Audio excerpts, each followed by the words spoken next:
বেলাবতে oxygen factory foundation অর্গানাইজেশনের উদ্যোগে উপজেলার বিভিন্ন স্বেচ্ছাসেবী সংগঠনের মাঝে ৫,০০০ ফলজ, বনজ ও ঔষধি গাছের চারা বিতরণ করা হয়েছে।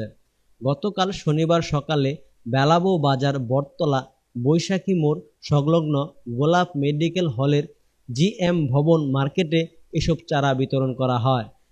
চারা বিতরণ অনুষ্ঠান শুভ উদ্বোধন করেন বেলাবো সদর ইউনিয়ন পরিষদের চেয়ারম্যান বীর মুক্তিযোদ্ধা মোহাম্মদ আলী শাফি। অক্সিজন ফ্যাক্টরি ফাউন্ডেশনের চেয়ারম্যান ডক্টর মোহাম্মদ সোহরাব হোসেন তমালের পরিচালনায় প্রধান অতিথি হিসেবে উপস্থিত থেকে বক্তব্য রাখেন বেলাবো উপজেলা নির্বাহী কর্মকর্তা আয়শা জান্নাত তাহেরা।